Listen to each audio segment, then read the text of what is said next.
नमस्कार। देश के लाखों केंद्रीय कर्मचारी, राज्य कर्मचारी और पेंशन भोगियों का न्यूज एट फर्स्ट इंडिया के वीडियो में एक बार फिर से हार्दिक स्वागत है। केंद्रीय पेंशनर्स के लिए मोदी सरकार की तरफ से 5 बड़ी घोषणाएं की गई हैं। पूरी खबर जानने से पहले चैनल पर यदि पहली बार आया है तो प्लीज़ चैनल को सब्सक्राइब करना ना भूलें और साथ ही साथ वीडियो अगर पसंद आए तो लाइक शेयर करना भी ना भूलें।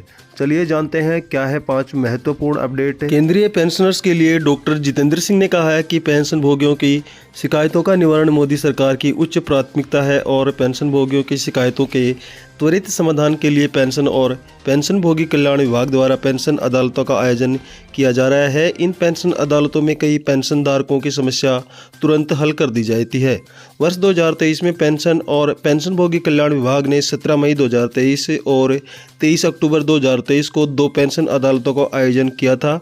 इन अदालतों के दौरान कुल 630 मामले उठाए गए, जिनमें से 440 से मामलों का मौके पर ही समाधान किया गया था। दूसरा महत्वपूर्ण अपडेट है कि अभी हाल ही में एक बड़ा संशोधन किया गया है। पेंशन नियम 2021 में बड़ा बदलाव कर दिया है, जिसके तहत अब महिला सरकारी कर्मचारी अपने पति की जिंदा रहते हुए भी अपने बच्चों को फैमिली पेंशन के लिए नॉमिनी बना सकती है। तीसरा और महत्वपूर्ण बदलाव, पेंशन और पेंशन भोगी कल्याण विभाग में महिला केंद्रित सुधारों पर जोर देते हुए डॉक्टर जितेंद्र सिंह ने कहा है कि केंद्र सरकार ने आदेश जारी किया है कि जिसमें एक तलाकशुदा बेटी जिसके मामले में यदि माता पिता की मृत्यु से पहले तलाक की याचिका दायर की गई हो तो ऐसे में बेटी पारिवारिक पेंशन के लिए पात्र होगी। अविवाहित बेटी माता पिता के ऊपर आश्रित है और उसको फैमिली पेंशन दी जाएगी। उसी प्रकार विधवा बेटी के पति की मृत्यु पिता के जिंदा रहते हुए हुई है और वह माता पिता पर आश्रित है तो फैमिली पेंशन उसको दी जाएगी। इसी तरह मंत्री महोदय ने कहा कि नई पेंशन योजना एनपीएस के अंतर्गत आने वाले लापता कर्मचारियों के परिवार अब एफआईआर दर्ज होने के 6 महीने के भीतर पारिवारिक पेंशन प्राप्त